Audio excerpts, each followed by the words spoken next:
Imagine you were left alone in a room for 15 minutes, and you were given two options of things to do to occupy your time. Option number one is simply to just sit and think about anything you want. Option number two is a button that you can press as much as you want, but if you press the button, it will send an electric shock to your whole body. Which option would you choose? This is an actual scenario that took place in a study where 25% of women and 67% of men chose to shock themselves instead of just sitting with their own thoughts. The participants in the study chose the shock despite the fact that they had previously told the experimenters that they would pay money to avoid being shocked. So people would rather physically harm themselves instead of just sitting with their own thoughts and risk being bored. What is boredom? And I wonder why it seems so unpleasant. Boredom has been called a desire for desires. It's a mental state characterized by a lack of interest, enjoyment, or engagement in one's current activity or surroundings. It often occurs when we are not being stimulated by our environment or when we feel unchallenged. We also find ourselves becoming bored with repetitive tasks and experiences of monotony. Most people generally consider boredom to be a negative emotional state since it is associated with feelings of restlessness, dissatisfaction, and even frustration. Society typically views being bored as a sign of idleness or a lack of productivity, and in today's world, there are more ways than ever to avoid being bored. Facebook, Instagram, Twitter, Snapchat, Reddit, Twitch, YouTube, and TikTok are just a few of the easy ways that we distract ourselves from boredom nowadays. 81.6% of Americans own a smartphone, which equates to roughly 270 million people, and the average American spends 5 hours and 24 minutes on their phone each day. Now, when you factor in computers, tablets, and television, the average amount of time we spend looking at screens per day comes out to 7 hours and 4 minutes.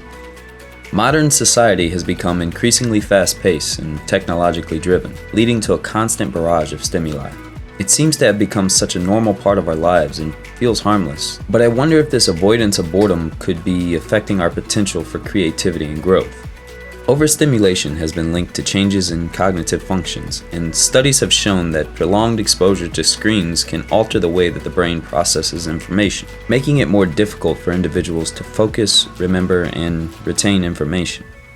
Overstimulation can also lead to changes in our mood and behavior, including anxiety, depression, and even aggression. Boredom, on the other hand, has been shown to foster creativity, encourage mindfulness, and prompt personal growth. If you've ever been around children that are bored and don't have access to electronic devices or screens, it doesn't take long to see the spark of creativity in their eyes. Their minds are in the process of development and are ready to absorb everything around them, effortlessly, continuously, and indiscriminately. When left to boredom, their imagination is allowed to roam freely, and the possibilities for natural creative stimulation are endless. Although our brains are no longer in the process of physical growth as we become adults, our capability for creativity and imagination is still fully present. If we allow ourselves to embrace moments of boredom, it seems that our potential for creativity and growth kicks in. When we are receiving an enjoyable stimulation of activity, our brain releases the chemical compound known as dopamine. Dopamine plays a crucial role in the brain's reward and motivation systems. It participates in both the anticipation and reinforcement of rewarding experiences. When we find ourselves bored, we tend to grab our phones and try and find some sort of rewarding stimulation to occupy our time with. This triggers the release of dopamine in our brains, which provides a short-term pleasurable sensation. However, continuous use of devices, screens, and mindlessly scrolling on social media can cause the brain to get used to these dopamine spikes.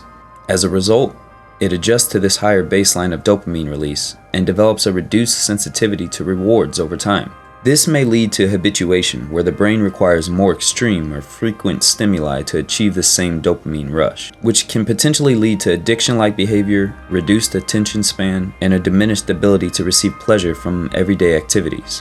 When we allow ourselves to be bored, our dopamine levels tend to become relatively low since there is not much stimulation or enjoyment from our current situation. This reduced dopamine activity can be a contributing factor that pushes us to embark on new experiences, pursue goals, and express our creativity by coming up with imaginative ideas.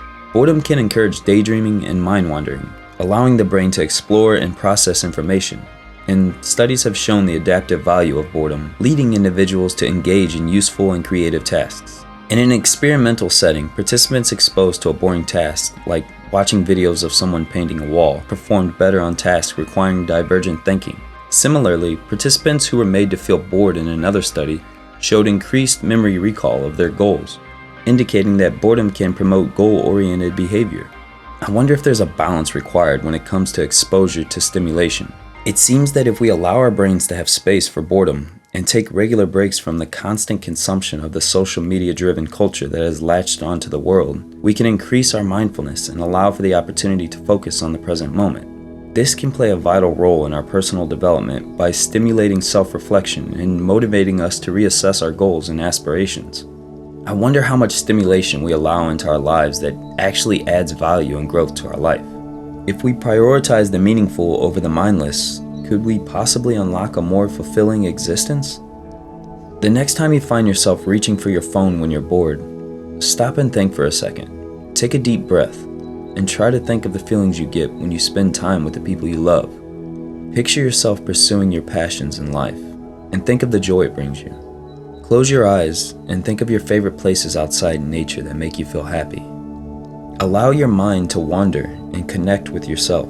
In doing this, we might just find the true stimulation that we're searching for.